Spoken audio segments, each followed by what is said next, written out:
134페이지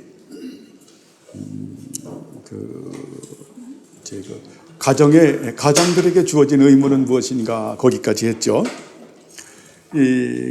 성도의 안식일인 주일의 의무에 대해서는 그 위에 보면 특별히 누구에게 이 계명의 의무가 지어지는가, 가정의 가장들과 그리고 관리들이다라고 말씀하고 있습니다.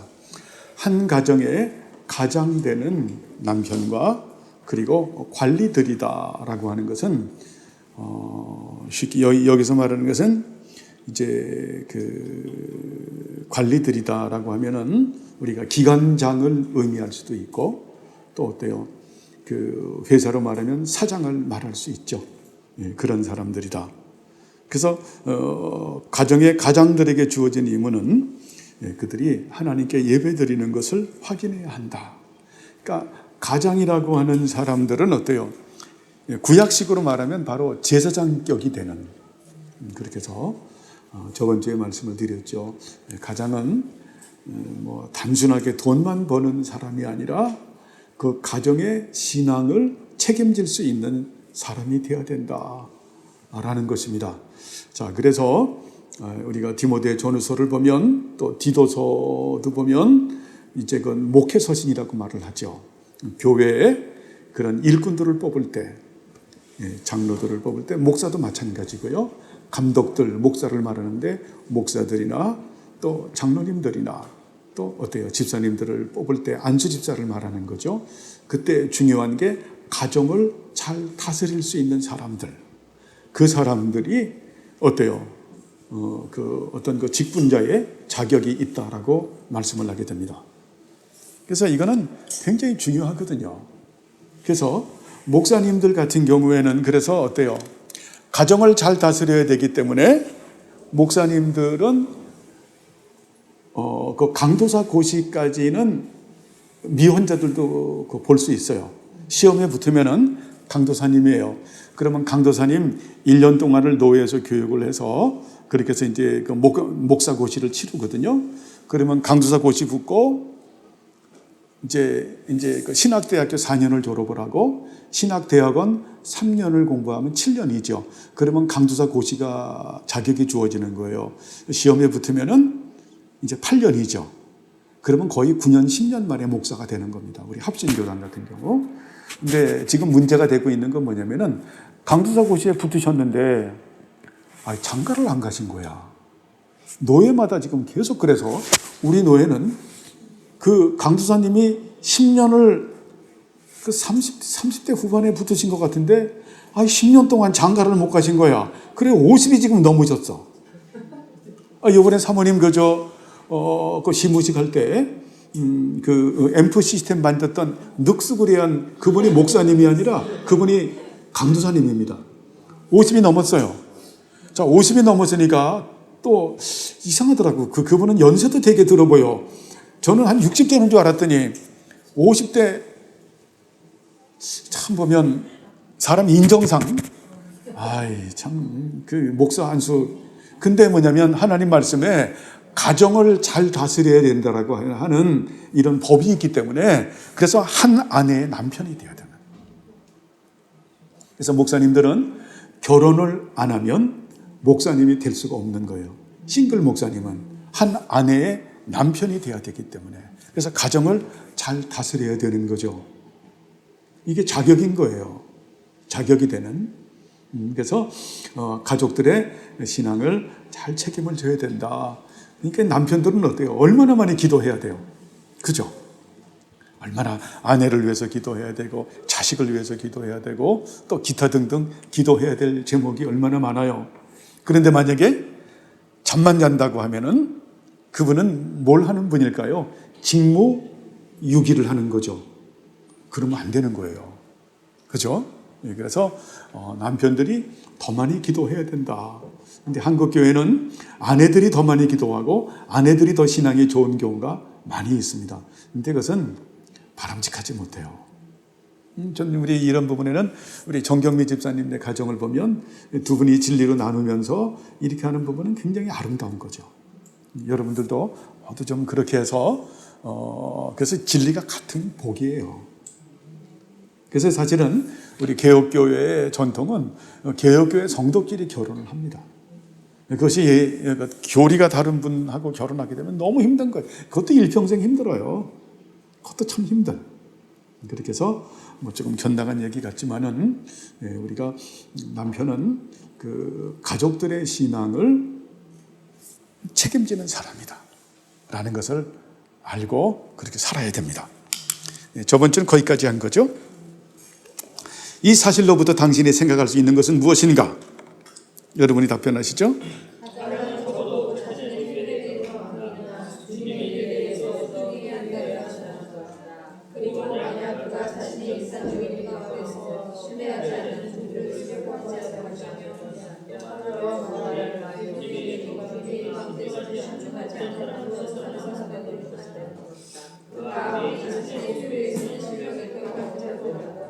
예, 자신의 소유에 대해서 신중하게 생각해야 된다. 더불어서 어때요? 주님의 일에 대해서도 소중하게 생각해야 된다. 여러분, 이런 부분들은 참 제가 이런 글은 쉬운 글이 아니거든요. 쉬운 글이 아닌. 그래서 우리가 이런 책을 소중하게 여기는 거는 이분들의 신학이 너무 좋은 거예요. 여기서도 이원론을 허락하지 않잖아요. 우리의 자신의 소유, 우리의 일들도 소중하지만 어때요? 주님의 일도 소중하다. 구분하지만 또 어때요? 이 부분을 분리시키지 않죠. 그죠? 이 성경은요, 여러분, 이원론을 허락하지 않아요. 하나님께서 우리에게 주신 그 직장의 일, 뭐 우리의 사업체, 기업체 소중하죠. 그러면서도 주님의 일 소중하죠. 이 부분을 분명히 어때요? 구분을 하죠. 그러나 분리시키지 않잖아요. 그 모든 것들이 어때요? 하나님의 영광을 위해서 하기 때문에 자, 어때요? 주님의 일을 위해서도 신중한 사람을 써야 될 것이고, 자, 어떤 기업체의 일의 직원들도 어때요? 신중한 사람을 써야 된다. 그렇죠? 왜요? 하나님의 영광이 목표이기 때문에 가장 이상적인 부분을 여기서 잘 말해주고 있죠.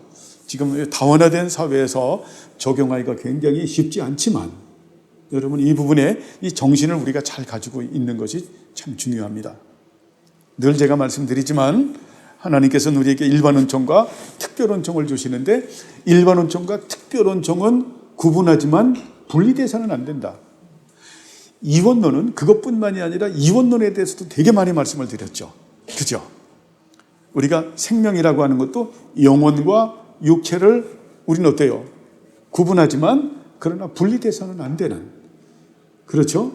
그래서 우리가 옛날에는 살아있는 생명이다라고 하는 그런 표현을 했는데, 그 네페시라고 하는 것을 그렇게 표현했는데, 지금은 그 이원론을 허락하지 않기 때문에 살아있는 영혼과 육체가 살아있는 생명이다, 이렇게 표현을 하는 거예요. 그런 식으로 우리가 여러분 이원론은 갖지 않는 것이 중요합니다. 그러나 구분은 하죠. 구분하지 않는 것은 어때요? 이것은 혼합되기 때문에 바람직하지 못한, 아주 폭이 대단히 좁아지게 되고 때에 따라서는 극단이 될 수 있기 때문에 우리가 구분하지만 그러나 분리하지 않는다. 네? 목표는 어때요? 하나님의 영원한 작정인 하나님의 영광과 하나님의 나라죠. 하나님을 영화롭게 하고 그리고 하나님의 나라를 드러내는 것이 우리들의 그런 그 영원한 작정의 목표죠. 우리들의 삶의 목표죠. 이런 부분들은 우리가 잘 알고 있을 때 이런 글들을 우리가 충분히 섭렵할 수 있는. 자, 그러면은 관리들에 대한 부분은 무엇인가? 자, 이제 크리스찬 관리를 말하는 겁니다.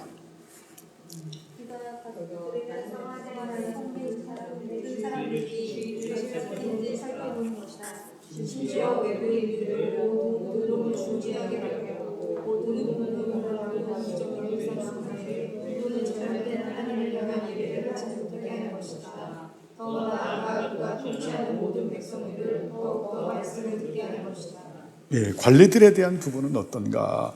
참 지금 같은 경우에 우리가 지금 우리가 이 국가가 기독교 국가가 아니기 때문에 이렇게 하는 것은 쉽지 않겠죠, 그죠?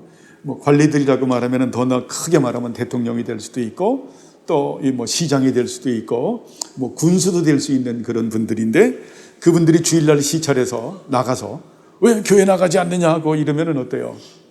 종교 탄압으로 인해 가지고 심각한 문제를 야기하게 되죠. 그죠?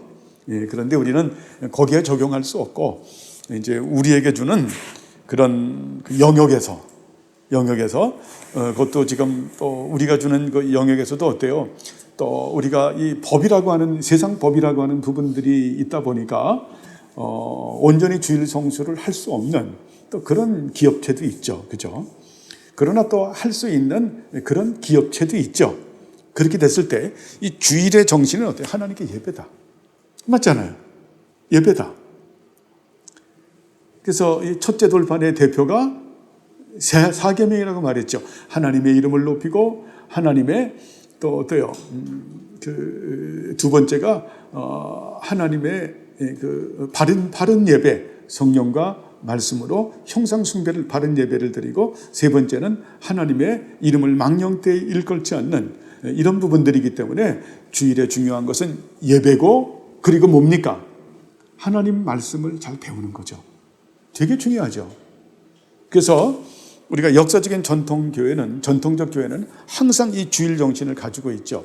토마스 카트라이트 선생님 마찬가지예요. 그래서 우리가 주일 대예배, 오전 예배를 우리가 퍼블리컬 월십이라고 말해요. 공적 대예배를 드린다. 그리고 그 나머지는 우리가 예배의 성격상 세미나리라고 갑자기 뭐죠? 세레모니라 그러는데 이 세레모니에서 중요한 것은 하나님의 말씀을 공부한다. 지금도 우리가 그래서 오후 성경 공부죠. 우리가 해서 전통적 개혁교회들 같은 경우에는 오전에 공적 예배를 드리고 그리고 오후 예배나 저녁 예배 때는 반드시 교리 공부를 하는 그것이 하루 이틀 된 것이 아니라 역사적 전통교회는 다 이렇게 했어요. 여기서 조금 더 이제 더 하는 교회들 같은 경우에는 우리 주명교회 성도님들 그렇게 하려면 너무 힘들게 하기 때문에 못하는데 11시 예배잖아요. 10시 반까지 교회를 다 와요. 10시 반에 시작을 하니까 그렇게 해서 10시 반부터 11시까지는 교리 공부를 해요. 예를 들어서 소요리 공부를 한다든지 대오리 공부를 한다든지 예전에 공부했던 뭐 하이델베르그를 한다든지 이렇게 30분 동안을 교리 공부를 하고 예배를 드리죠. 그리고 오후에 또 이렇게 성경 공부를 하는 한번 우리도 그렇게 해볼까요? 그렇게 해서 중요한 것은 이렇게 말씀을 듣게 하는 것이다. 성경을 공부하는 것이죠. 자, 그래서 우리가 이제 아까 영역 문제를 얘기했는데 여기서 섭리의 질서를 여러분 우리가 생각해 봐야 돼요. 섭리의 질서. 이 부분도 우리가 기독교 국가가 아니고 또 어떤 우리가 사업체를 경영을 하는데 그 사업체 자체가 주일날 일을 그 문을 닫게 되면은 그 사업을 못 해야 되는 거예요. 그런 경우에는 참 쉽지 않죠. 그래서 우리가 섭리의 질서에서는 하나님께서 허락하신 범위 안에 있는 데는 우리가 개혁해야죠. 그건 우리의 역량이 미치는. 이 부분에 예를 들면 가평에 있는 그 찬미 칼국수 집인데요. 그 장로님하고 권사님인데 예전에 참 제가 10년 전에 갔을 때 너무 아픈 얘기를 많이 하고 계속 제가 가서 얘기했던 게 거기는 개인 사업체잖아요. 개인 사업체이기 때문에 장로님, 권사님 이거는 주일 성수를 하셔야 됩니다. 계속 한 8년 정도가 지나고 나서 장로님이 어느 날 저에게 말씀하더라고요. 목사님, 올해까지만 하고 정리하고 내년부터는 저희가 주일 성수를 하겠습니다. 8년 걸리시더라고. 8년. 그러더니 진짜 딱 정리하고 주일 성수 하세요. 저는 처음 봤어요. 요식업을 하는 분들이 주일 성수하는 분들 처음 봤어요. 그 찬민의 갈국수 우리 장로님하고 그 권사님만 그렇게 하시더라고요. 제가 많은 분들 봤거든요. 장로님들 그냥 하면은 몇십억씩 막 등치가, 권사님도 하면은 막 그냥 등치가 막 몇십억씩 그냥 뭐 지금은 옛날에 몇십억이죠. 100억 정도 될 거예요. 그 기업이 그냥 그 가든 같은 거 막 땅값이 얼마나 올랐어요. 근데 그렇게 믿음이 좋으셔도 그거 주일 성수를 주일날 못 쓰시더라고. 그 뭐 체인점도 아니고 당신 건데 그걸 못 하시더라고. 그걸 못 하시더라고. 근데 그런 경우는 어때요? 우리가 개혁시켜야 되지만 허락하지 않는 범위가 있는 거예요. 허락하지 않는 범위는 우리가 용인해야죠. 어쩔 수 없는 거예요. 그죠? 그건 용인해야 된다. 여러분, 섭리의 질서, 그래서 이거는 굉장히 성숙한 삶을 사는 거예요. 성숙한 삶을. 허락하지 않는 범위에서는 우리가 그 부분을 용인해야 된다. 그런데 조건이 있죠.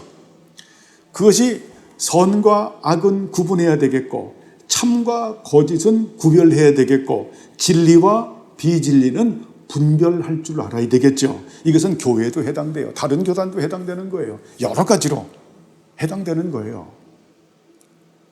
그리고 무엇에게 맡깁니까? 하나님의 토부에게 맡기는 거죠. 절대적인 선, 완전한 선, 영원한 선, 불변하고 무한한 선에 맡기고 성실하심에 대해서 맡기고, 그리고 어때요? 싸우려고 하지 말고, 다투려고 하지 말고, 이기려고도 하지 말고, 지적질 하려고도 하지 말고, 뜯어고치려고도 하지 말아라. 그리고 지나치게 염려와 근심과 걱정도 하지 말아라. 나에게 주어진 그 상황에서 성령님과 말씀을 따라가면서 하나님의 나라 속에서 예수 그리스도의 몸된 교회 안에서 나에게 주어진 삶을 성실하게 살면 되는 거죠. 그렇죠? 여러분, 이 섭리의 질서는, 이거는 사실 말하면은 우리가 그 전도서나 욥기에서의 그 나오는 그 내용을 좀 사상적으로 정리했다라고 말씀을 드릴 수가 있습니다. 이런 섭리의 질서는 결코 쉽지 않아요. 그렇기 때문에 섭리의 질서를 잘 알고 있는 사람들은 많은 사람들을 포용할 수 있는 성숙한 삶을 살게 돼요. 그렇지 않으면 굉장히 레디칼하게 됩니다. 이 근본주의로 가는, 근본주의를 우리가 펀더멘털이라고 말을 하죠. 펀더멘털하면 그것도 바람직한 자세는 아닌 겁니다. 그 부분을 생각해 볼 수 있고요. 자, 다음에 문 이상은 네 번째 계명의 첫 번째 부분, 즉 어떤 일을 금지해야 하는가 하는 것이다. 다음은 두 번째 부분으로 넘어간다. 주일에 우리가 해야 할 일은 무엇인가. 이제 여기까지는 하지 말아야 되는 부분을 얘기했는데, 이제 주일에 그러면 우리가 해야 되는 것은 어떤 일인가. 자, 쉽게 말하면 이겁니다. 절 보세요. 이 십계명은 예전에 제가 말씀드렸죠. 십계명은 무엇 하지 마라, 살인하지 말라, 간음하지 말라, 이런 부분들, 안식일을 항상 여기는 마이너스 10이 있어요. 음량으로 생각하세요. 마이너스 10이 있고 제로 포인트가 있어요. 그리고 10 플러스 10이 있어. 그러면 항상 십계명은 이 뭘 말하냐면은 마이너스 10에서 보통 사람들은 제로 포인트까지 생각하는데, 이거는 사랑의 법이기 때문에 플러스 10으로 가야 되는 거예요. 무슨 말인지 알죠? 플러스 10으로 가야 되기 때문에 그런 사상들을 가지고 있기 때문에 토마스 카트라이트 선생님은 여기서 멈추는 것이 아니라 그럼 플러스 10은 무엇인가? 우리가 해야 될 일은 무엇인가? 아시겠죠? 이걸 항상 생각해야 돼요. 그러니까 제로 포인트까지 딱 멈추게 되면은 그건 아니죠. 그건 사랑의 정신이 아니잖아요. 그죠? 항상 플러스 10으로 가야 된다. 자, 이걸 말하는 겁니다. 이제 플러스 10으로 가는 겁니다. 우리가 주일날 해야 되는 일이다. 쉽게 말하면 주일은 어때요? 성도의 안식일이니까 예배를 드린다 하면 어때요? 그걸로 우리가 안식일의 의무를 다한 걸로 마친다라는 거예요. 제로 포인트까지 왔다. 제로 포인트에 와서 멈출 것인가? 아니다. 플러스 10으로 와야 된다. 그럼 플러스 10이라고 하는 것은 무엇을 의미하는가라고 하는 겁니다. 아시겠죠? 여러분 답변을 해보세요.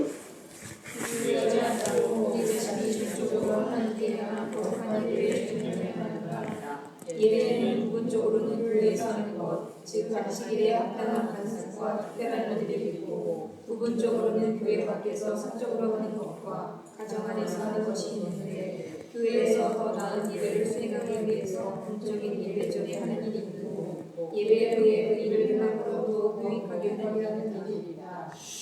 자, 그래서 하나님께 거룩한 예배에 전념해야 한다. 자, 그래서 교회에서 더 나은 예배를 수행하기 위해서 공적인 예배 전에 하는 일이 있고 예배 후에 그 일을 행함으로 더욱 유익하게 하는 일이 있다. 자, 쉽게 말하면은 예배를 우리가 잘 준비를 해야지, 그죠? 그래도 우리 성도님들이 토요일 날 그래도 옛날보다 일찍 주무신 것 같아요. 여러분 토요일 날 예배 준비를 잘하는, 웬만하면 9시면 주무시면 좋을 것 같아요. 그렇죠? 9시면 주무셔서 그래서 좀 아침에 일찍 일어나서 기도도 하고 그렇게 하면 좋을 것 같아요. 그래서 어느 목사님은 그러더라고요. 주일날은 자기 새벽 기도를 안 하신대. 새벽 기도를 안 하시는 이유를, 저희 아주 경건한 목사님이에요. 새벽 기도를 안 하시는 이유를 얘기하더라고요. 주일날 새벽 기도를 하니까 너무 컨디션이 하루 종일 나빠져서 그냥, 그래서 이 주일날에는 푹 목사님 저는 잡니다. 근데 잘한다 그랬어요. 잘한다 그랬는데 어쨌든 여러분 그만큼 주일 준비를 하는 겁니다. 그래서 주일날 우리가 예배당에 와서 예배를 드리면서 그 조는 거는 별로 좋은 모습이 아닌 거지. 그죠? 식곤증이 있기 때문에 좀 그럴 수는 있는데, 예배에 오자마자 어느 분은 예배에 오자마자, 예전에 그런 분이 있었어요. 딱 예배 드려서 설교 시작하자마자 졸고 설교가 딱 끝나면 쳐다보고, 예전에 학교에서 어떤 여자분이 그러셨는데 참 저 되게 힘들었거든요. 저도 굉장히 힘들었어요. 그런데 그분은 그 교회에 나오신 이유가 뭐냐면 사모님이 그 앙상블과 악보가 목표였던 것 같아요. 그분이 결국은 그래서 악보를 전부 다 그분이 악보를 전부 다 그거를 수고를 해서 당신의 또 그런 재산으로 쓴 것 같은데, 참 그건 아니다.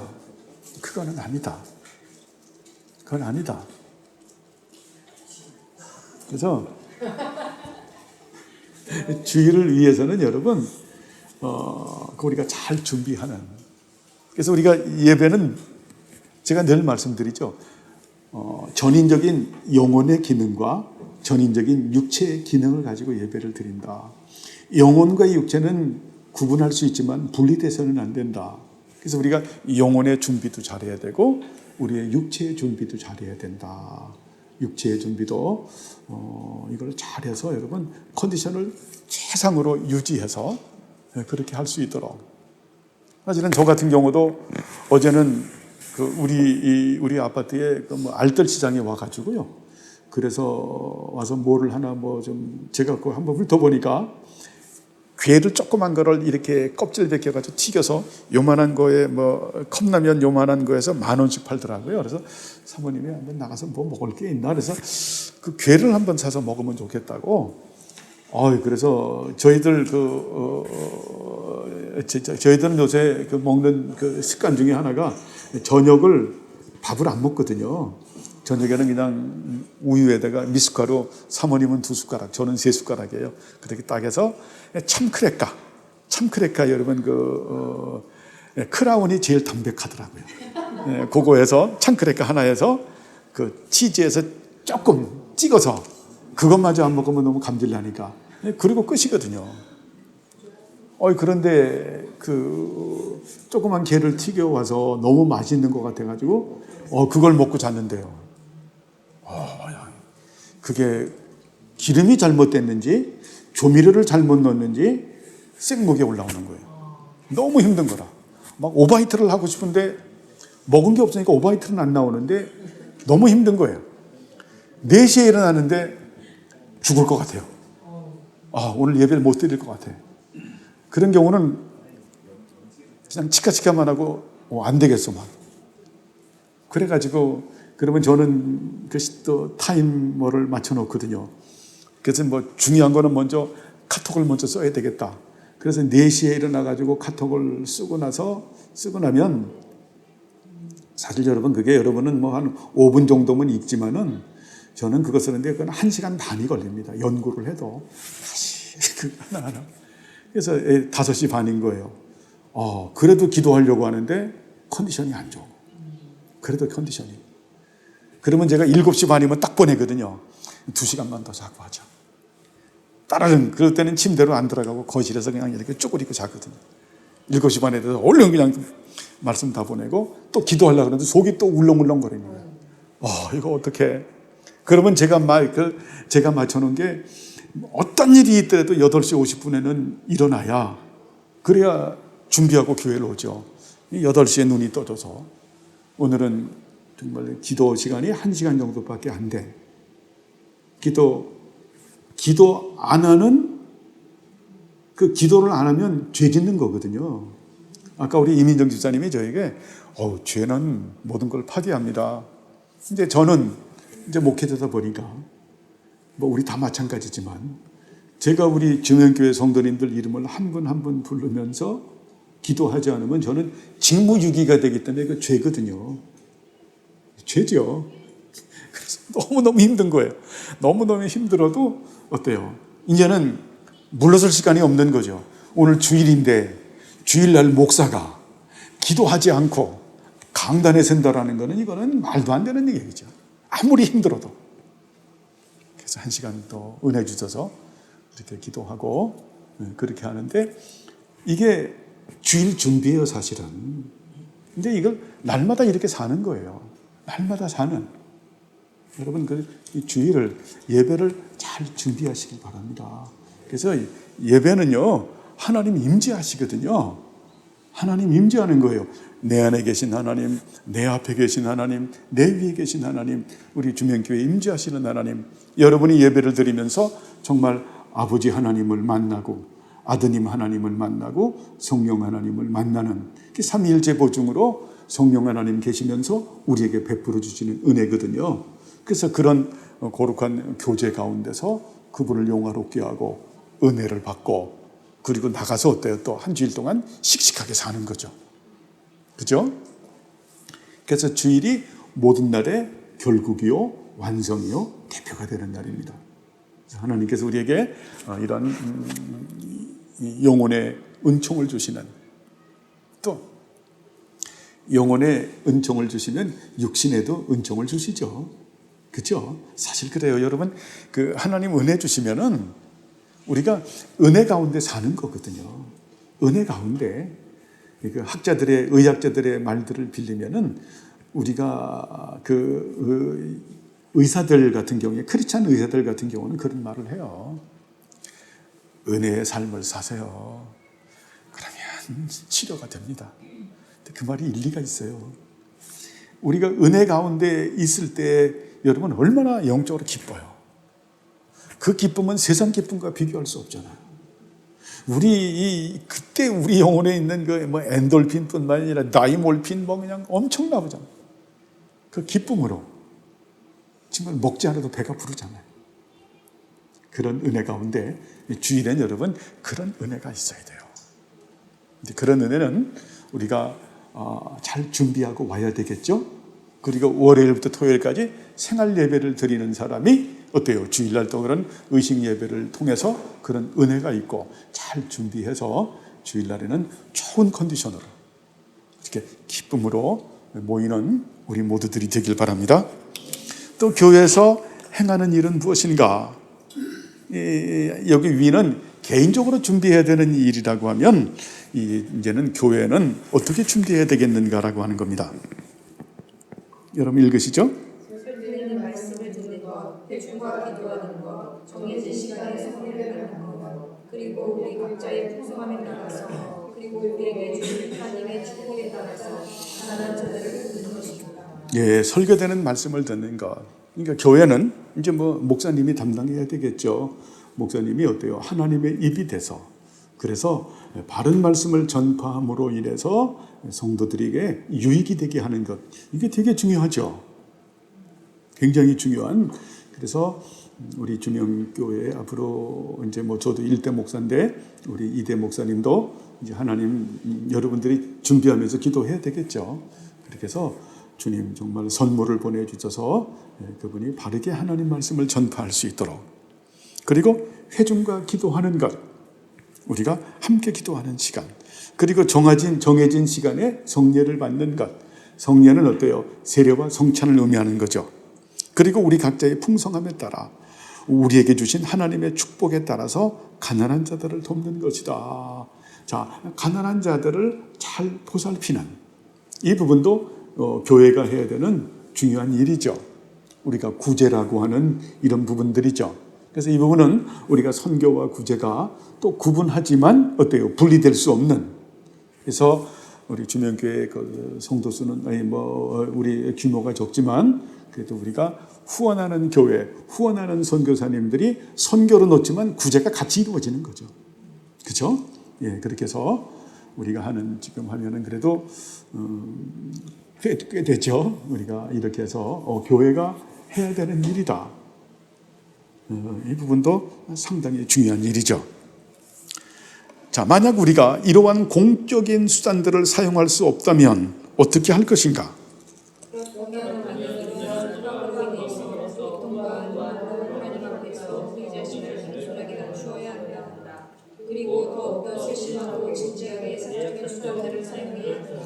자, 만약 우리가 이러한 공적인 수단들을 사용할 수 없다면 이건 뭘 얘기하는 겁니까?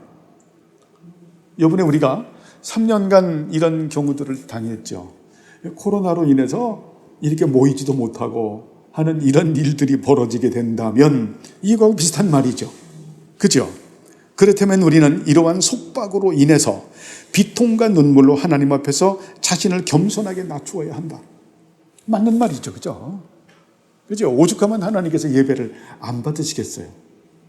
그렇게 해서 이런 공적인 은혜의 방편을 갖다가 하나님께서 어때요? 폐지하시겠어요. 비통과 눈물로 하나님 앞에서 자신을 겸손하게 낮추어야 되겠고, 그리고 더욱더 세심하고 진지하게 사적인 수단들을 사용해야 된다.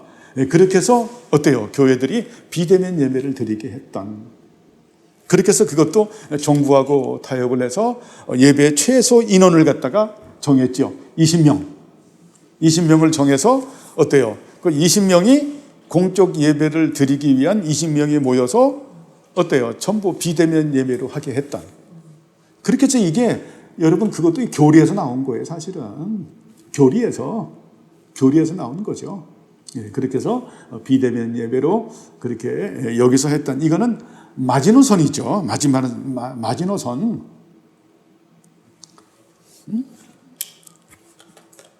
진지하게 사적 수단들을 사용해야 한다. 그래서 그 당시에 어때요? 지금 그 중세시대 때 있었던 것이 뭡니까? 패스트로 돼가지고 엄청나게 죽었잖아요. 그때도 이런 방법을 썼던 것을 볼 수가 있습니다. 근데 우리 주명교회는 숫자가 그렇게 안 됐기 때문에 20명 안쪽에는 다 모여도 상관이 없기 때문에 그때 됐고, 그리고 저는 또 그래요. 이런 부분에서 20명이 넘는다고 100명이 넘는다고 할지라도 어떤 우리가 안전장치를 다 한 다음에 하나님께 예배드리는 것은 불법이 아니죠. 그래서 정부가 지나치게 요번에 했던 부분도 있어요. 했던 부분들이 있고, 그래서 우리 노회에서도 어떤 대형 교회 같은 경우 우리 옛날에 시편송했던 오정성학교회 같은 경우에도 우리 했던 이주영 목사님 교회 같은 경우에도 한 번도 예배를 폐쇄한 적이 없어요. 그냥 와서 다 예배 드렸죠. 그쪽 교회도. 그렇게 해서 그 대신 우리가 마스크 쓰고 다 해서 그렇게 해서 오는 관공서 직원들을 또 설득을 하면서 그렇게 또 한 교회도 있죠. 그렇게 해서 그 교회는 별로 타격을 안 입었어요. 근데 이런 비대면 예배로 한 교회들은 아직도 우리 노회에서도 회복이 덜 된, 그들이 비대면 예배 드리는 것에 익숙해져 버린 거예요. 성도들이. 심각한 거예요. 그건 아니죠. 비대면 예배는 월스트 케이스에서만 가능한 거예요. 우리 성도님들도 비대면 예배 드려본 적 있잖아요. 본의 아니게 아파서. 여러분들에게 물어볼게요. 주일날 예배드리면서 현장 예배에서 성령님께서 역사하는 그 은혜가 비대면 예배에서 있어집니까? 없다니까요. 제가 들어도요, 제가 예배 드린 걸 듣거든요. 시편송을 들어도 참 이것밖에, 설교를 들어도 그거는 없어요. 참 그 차이가 있거든요. 주님께서 정말 그 성령님의 그 우리가 그 느껴지는 그런 부분이 있잖아요. 그런 신령한 은혜가 사실은 비대면 예배는 없어요. 그래서 이건 마지노선이라고 말을 하는 겁니다. 마지노선. 그래서 우리는 뭘 봐야 되냐면 중세시대 때 그런 그러니까 위근호들 같은 경우 예배드리다 죽잖아요. 카타콤 같은 경우 예배드리다 순교하잖아요. 우리가 이런 부분들 또 우리가 참고해 볼 필요가 있다. 그러나 또 우리가 어때요? 어떤 그 극단적인 일들이 벌어졌을 때는 아주 지혜롭게 하면서 성령 하나님의 그 정말 그 지시를 받으면서 잘할 필요가 있죠. 여기서는 마지노선을 말하는 거예요. 이 교리가 잘못된 것은 아니다. 그래서 제가 얘기한 거예요. 하나님의 영광을 위해서 그렇게 안 하는 교회도 있고 하나님의 영광을 위해서 하는 교회도 있다. 서로가 비판하고 판단하지 말자. 그렇죠? 우리가 그런 시각을 가지고 봐야 돼요. 그런 시각을 가지고 봐야 되지. 그렇지 않은 시각을 가지고 어느 한쪽만 강조하는 것도 바람직하지는 못하다. 결국 이렇게 함으로 인해서 지금 3년이 지나고 난 다음에 비대면 예배를 인해서 너무너무 교회들이 많이 망가졌거든요. 이런 부분들을 우리가 조심할 필요는 있다라고 하는 겁니다. 자, 그러면 교회 밖에서 손쉽게 사적으로 행해야 하는 것들은 무엇인가?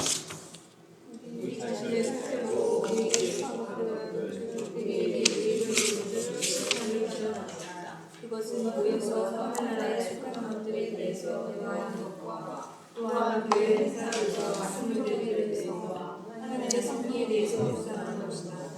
특별히 교회 행사 가운데서 행하는 것이 있는데 병자들을 방문하고 가난한 자들을 구제해 주는 것이다. 이러한 일들이 안식일에 예, 개인적으로는 하나님의 말씀을 한마디로 말하면 하나님의 말씀을 묵상하는 거고 또 하나는 뭡니까? 병자들을 방문하고 가난한 자들을 구제하는 것이다. 이것이 우리가 성도의 주일인, 성도의 안식일인 주일에 행하는 일이다. 자, 병자들을 신방을 하고 그리고 가난한 자들을 잘 구제해 주는 것, 이런 부분들 굉장히 중요하죠. 이것이 교회에서 해야 되는, 또 교회 바깥에서 이 개인이 해야 되는, 개인이 할 수 있는 어때요? 손쉽게 할 수 있는 사적인 일이다라고 하는 겁니다. 자, 다음의 문은 이러한 계속적인 실행에 대한 또 다른 증거는 무엇인가? 율법에서 매일 저녁과 아침에 세례를 드렸고 안식일날에는 배로 드렸다. 그리고 시편은 그날에 하나님을 위해서 주어진 것인데 시편에서 이른 아침에 하나님을 찬양함으로 시작하는 것과 밤까지 시편을 계속해서 부르는 것이 성화일이라고 선언합니다. 굉장히 중요하죠. 주일의 중심은 예배이기 때문에. 자, 그래서 예배 때 우리가 교회에서 계속적인 실행을 해야 되는 거기에 대한 그 이론적 지식은 무엇인가라는 겁니다. 이게 다른 증거는 무엇인가? 자, 율법에서 매일 저녁과 아침에 희생을 드렸고 상번제죠. 그리고 안식일 날에는 배로 드렸다. 민수기에 이렇게 말씀 나오죠. 그리고 시편은 그날에 부르기 위해서 시작해서 정해진 것인데 시편에서 이른 아침에 하나님을 찬양함으로 시작하는 것과 밤까지 계속 시편을 부리는 것이 선한 일이라고 선언됐다. 결국 이 말씀은 뭡니까? 퍼블리컬 월십을 위해서, 공적인 예배를 위해서는 무엇으로 예배를 드려야 된다? 시편성으로 예배를 드려야 된다는 거예요. 이걸 지금 말하는 거예요. 그래서 여기서 예배의 중요한 예배를 갖다가 우리가 정말 주일날 하루 종일 예배를 드린다. 그 율법에서는 저녁과 아침에, 우리도 어때요? 옛날에는 그 오전 예배 있고 또 저녁 예배가 있고 하는데 우리 다원화된 사회에서 우리가 그렇게 할 수 있는 상황이 아니다 보니까 먼 데서 오시는 분들 만약에 그 저녁 예배를 오늘부터는 7시에 하겠습니다라고 하면 가까운 분들은 괜찮지만은 먼 데 있는 부분은 어디 있다 올 거예요? 대전에 갔다가 다시 올 겁니까? 여러 가지. 그래서 이런 부분들을 보면서 우리가 오후 예배를 할 수밖에 없는 그런 상황이 있지만 그것도 어때요? 교회 형편과 사정에 맞추는 거죠. 우리가 하루 종일 예배를 드린다. 그리고 이 예배는 공적 예배의 중요한 것은 어때요? 시편송이다라고 하는 겁니다. 이거는 굉장히 중요한 거예요. 그래서 시편송은 종교개혁의 아이콘이 되는 거예요. 지금도 그래서 개혁교회가 정말 그 교회가 개혁교회인가라고 하는 것은 시편송으로들 그렇게 많이 판별들을 해요.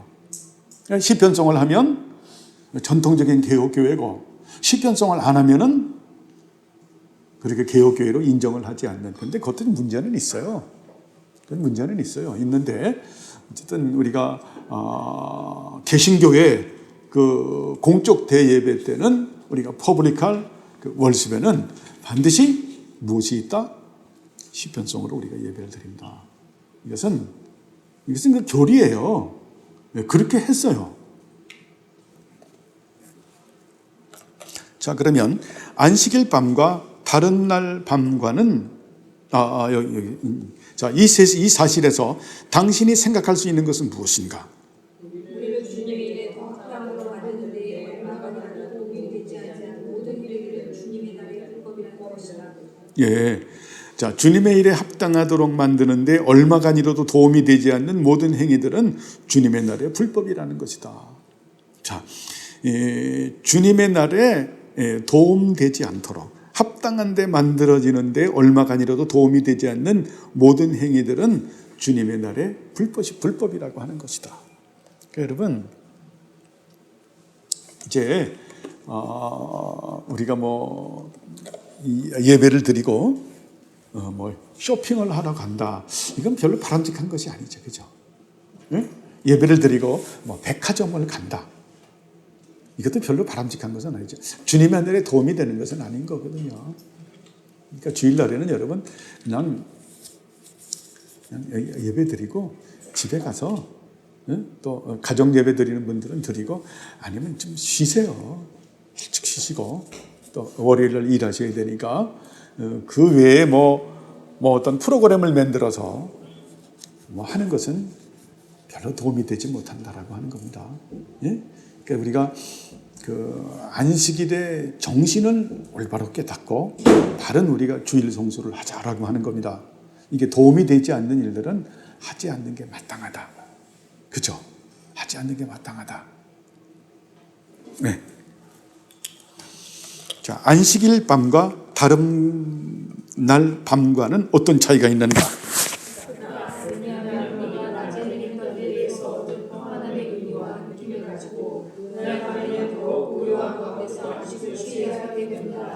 그러므로 낮에는 항상 연합하고 기념회가 있어 우리의 잠은 더 고요할 것이다. 그렇지 않다면 우리가 가히 해야 할 주의를 지키지 않는다는 것을 선언하는 것이다. 그렇지. 안식일 밤과 다른 날 밤은 차이가 나는 거죠. 안식일 밤은 어떻습니까? 하나님의 은혜를 더욱더 묵상하면서 그러면서 안식을 취하는 날이죠. 다른 날은 어때요? 우리가 주어진 그런 일들을 성실하게 행하는 날이죠. 그날과는 어때요? 좀 차이가 있다라고 하는 겁니다. 여러분 차이 있죠, 그죠? 차이가 있는 거예요. 그래서 절 보십시오. 그래서 그 전에 그 얼마간이라도 도움이 되지 않는 일은 하지 말라, 섞지 말라는 거예요. 섞지 말라. 네? 세상 일과 그런 하나님의 나라 일을 섞어버리지 말고 안식일은 하나님의 나라의 그 은총 가운데 은혜를 받고 그 은혜를 갖다가 묵상을 하면서 은혜 가운데 그냥 푹 저녁을 갖다가 쉬시라고 하는 겁니다. 아시겠죠? 그래서 섞는 것, 이건 하나님께서 별로 기쁘게 생각하지 않는다. 우리가 섞는다라고 하는 것은 우리가 그 카다시라고 하는 부분에서 우리가 공부했잖아요. 그죠? 섞지 말아라. 그냥 하나로 간다. 그날은 그 하나님의 은혜 가운데 예배를 드리고 하나님의 은혜 가운데서 그 마무리를 하면서 편안한 안식 가운데 거하십시오. 이것도 어때요? 우리를 얽매이는 것이 아니라 우리에게 도움을 주기 위해서 이 말씀을 하는 거죠. 그죠? 이게 얽매이는 게 아니거든요. 우리에게 도움을 주는 것이다. 유익을 주는 것이다. 라고 하는 겁니다. 자, 이상은 네 번째 계명에 대한 것이었다. 이 계명을 강력히 요구하는 근거는 무엇인가?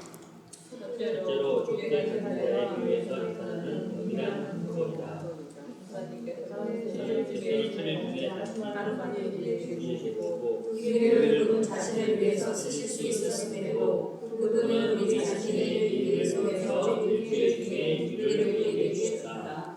그런 만큼 우리는 일곱 번째 날 전체에 대해서 그분께 드리는 예배를 위해서 사랑하며 감사하기 시작합니다. 예, 그런 만큼 우리는 일곱 번째 날 전체에 대해서 그분께 드리는 예배를 위해서 사용하는 것 이상을 생각해서는 안 된다. 그죠? 자, 일주일 중에 6일을 하나님께서 우리에게 마음껏 쓸 수 있도록 은혜를 주신 거죠. 그죠? 그래서 일곱 번째 날 전체에 대해서는 하나님께 예배 드리는 것이 합당하다. 맞는 거죠. 그래서 제4계명이 그 첫째 돌판의 대표가 되는 겁니다. 그래서 그날은 우리가 주기도문에서 배운 대로 하나님의 이름과 하나님의 나라와 하나님의 뜻을 이루기 위해서 우리 자신을 하나님께 드리는, 예배 드리는 그런 날이죠. 예배라고 하는 것이 그래서 뭐냐면 예배는 엎드려 절하는 거거든요. 그래서 프로스퀴네오라고 하는 프로스퀴네오, 엎드려 절한다. 이게 붙어 있어요. 프로스퀴네오하고 또 프로스 유코마이라는 게 붙어져 있어요. 그래서 주일날 엎드려 절한다. 프로스 유코마이 하면 또 기도드린다. 그리고 어때요? 그리고 내 자신을 산제물로 하나님께 드린다. 이것이 로기코스 라틀레이아라고 하는 그 단어를 써요. 영적 예배를 드린다. 이게 다 예배에서 어우러져 있음을 볼 수 있습니다. 그래서 우리는 성도의 안식일인 주일은 우리가 예배 드리는 일에 전혀 힘쓰는 것이 마땅하다라고 하는 겁니다. 이 사실에서 당신이 배우는 것은 무엇입니까?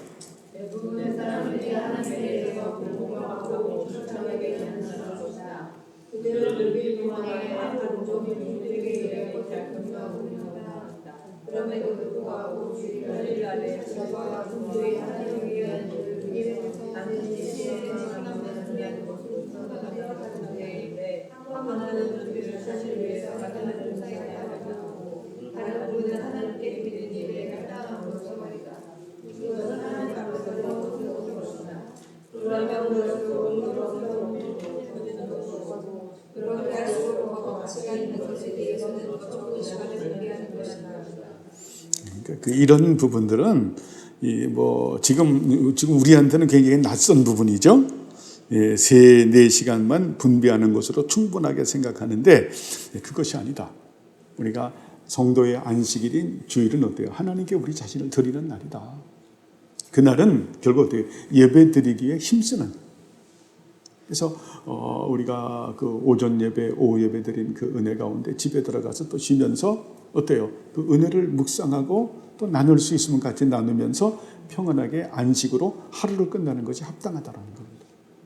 우리가 풀로 전부 다 하나님의 은혜 가운데 거하는 것이 합당하다라고 하는 겁니다.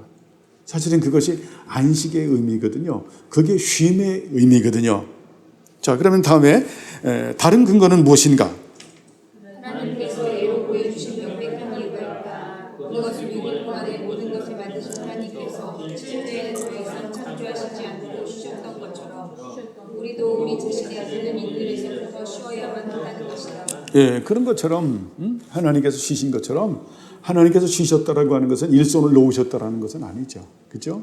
피조물들을 보존하셨다라고 하는 그런 의미죠. 그런 의미인데 우리도 어때요? 우리 자신의 모든 일에서 쉬고 그리고 어때요? 삼위일체 하나님의 거룩한 그 사역을 묵상을 하면서 영광을 드리는 거죠. 바로 예배를 말하는 거죠. 그죠? 그날은 우리가 성도의 안식일인 주일은 예배 드리는 날이다. 예배로 하나님을 영화롭게 하는 날이다 라고 하는 겁니다. 자, 다음에 주님께서 7일에는 모든 일을 중지하셨는가? 참으로 그렇지 않았다. 그는 그 후에도 일하셨고 창조된 것들을 보존하기 위해서 여전히 큰 역사를 계속하고 계셨다. 그러므로 우리는 주님께 드리는 예를 제외하면 주위에 한가하게 있어야 한다고 생각해서는 안 된다. 그리고 그분의 예에 따라서 우리는 하나님의 명하지 않으면 이렇게 되는 것을 할수 있으나 더 뻔하고 수는 없다. 예. 자, 하나님은 주일날에는 주님께서는 7일에 모든 일을 중지하셨는가? 아니죠. 우리의 생명 보존을 위해서는 어때요? 밥도 먹어야 될 거 아니에요. 그죠? 차 운전도 해야 될 거 아니에요. 이런 부분들은 우리가 할 수 있다라고 하는 겁니다. 이거는 그 율법주의를 굉장히 하는 히브리인들 같은 경우에 그들이 어때요? 그들은 걸어가는 것도 자, 900m 이상은 걸어가면 안 되죠. 그죠? 예? 1000 스타디움이라고 얘기를 하나요? 예, 그들이 그러면 안식일에 죄 짓는 걸로 생각하는 그러한 율법주의를 말하는 것이 아니다. 주일날 우리가 생명을 소득을 더 얻거나 이런 거를 위해서 하는 것이 아니라 우리가 꼭 필요한 일들 우리가 안 먹으면 안 되잖아요. 운전 안 하면 안 되잖아요. 주일날 우리가 식사 준비해서 같이 사랑의 애찬을 나누는 이 일 안 하면 안 되잖아요. 이런 부분들은 할 수 있다라고 하는 겁니다. 아시겠죠? 이런 일은 중지되는 것이 아니다. 주님이 하신 것처럼 우리도 그 부분을 할 수 있다라고 하는 겁니다. 자, 그날을 거룩하게 한다는 것이 무슨 의미인가?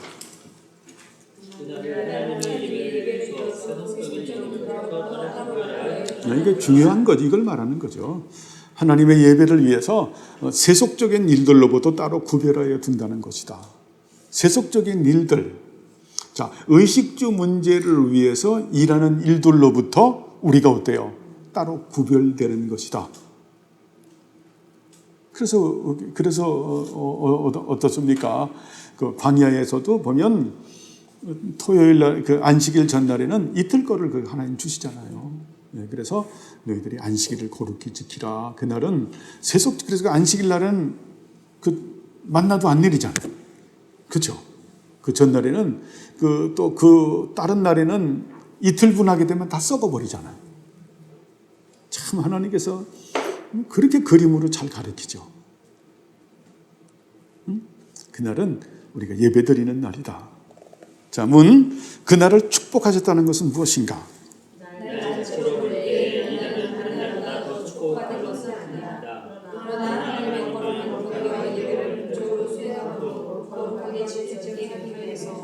계명으로서 만난들로부터 구별되고 분리하고 있어 하나님은 그날을 성도들을 축복하기 위해 국가적인 수단으로 만드셨고 성도들이 집회하는 것으로서 그날을 거룩하게 하셨다. 모든 날의 결국이요 대표요 완성이라는 그런 의미를 이렇게 표현하는 거죠.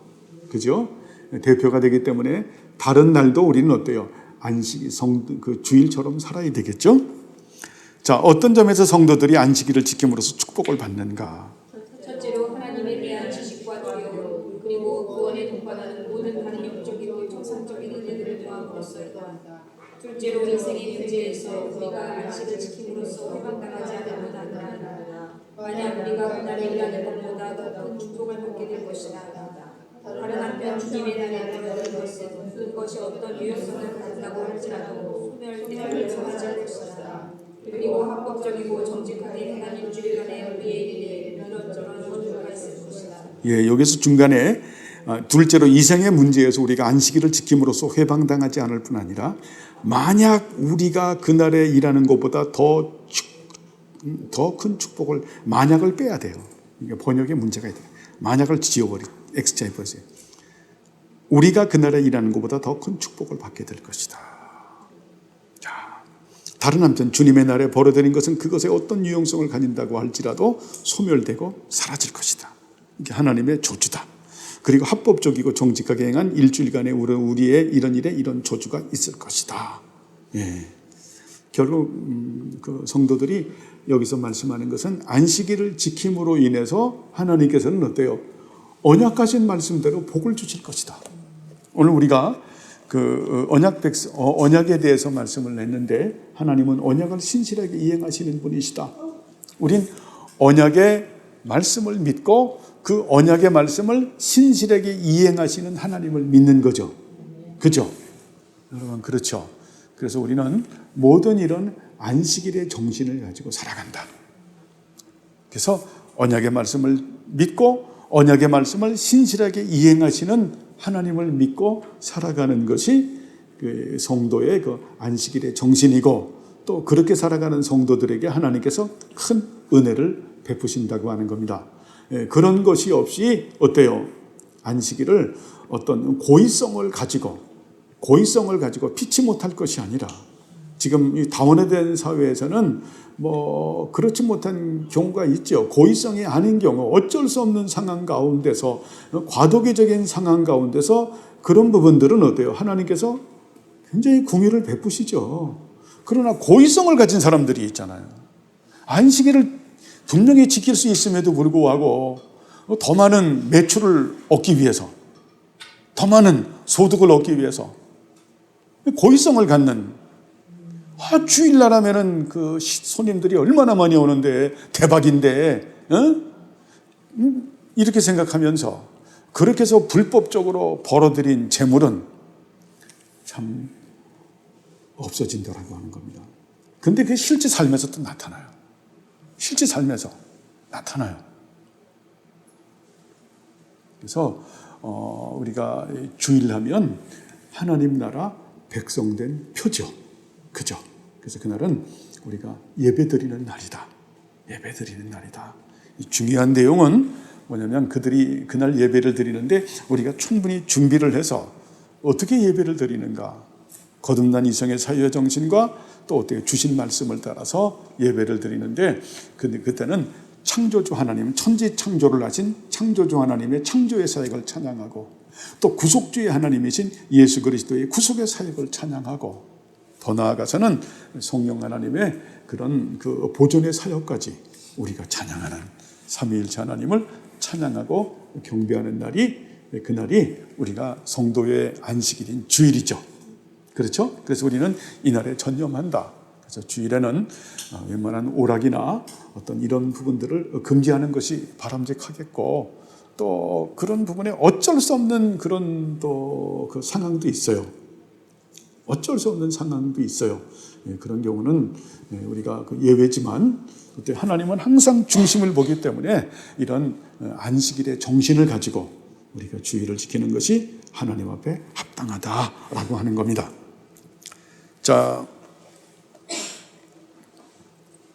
여기 밑에 있는 거는 같이 읽죠. 자, 시작.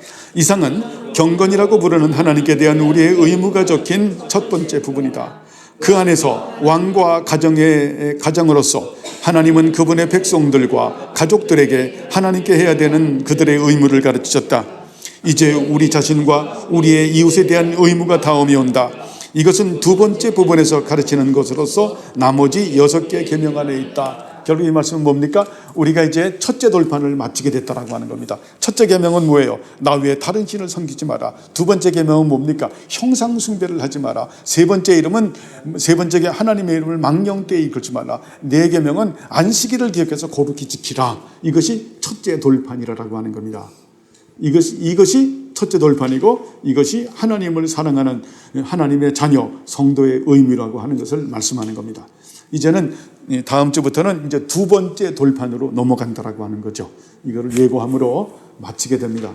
어쨌든 첫째 돌판의 대표라고 말할 수 있는 안식일 날, 우리가 하나님만 받들어 섬기고 성령님과 말씀으로 우리가 바른 예배를 드리고, 그날은 하나님의 이름을 높이는, 하나님의 속성, 하나님의 성호, 하나님의 사역, 하나님의 말씀을 드러내는 우리 모두가 되기를 바라고, 또 어때요? 그 안식일이 모든 주일이 모든 날의 결국이고 대표고 완성이기 때문에 다른 날도 이날처럼 우리가 살아가는 그렇게 해서 우리가 의식 예배도 드리지만은 생활 예배도 같이 있어서 예배하는 사람으로서의 삶을 살아가는 우리 모두가 되기를 바랍니다. 기도하시죠. 하나님 아버지여, 감사를 드립니다. 이제 우리가 첫째 돌판에 있는 넷째 계명까지 마칠 수 있도록 은혜 주셨음을 감사합니다. 정말 하나님을 사랑함으로 인하여 바른 예배를 드릴 수 있는 우리 모두가 될 수 있도록 은혜 내려 주옵소서. 감사드리오며 예수님의 이름으로 기도드리옵나이다. 아멘.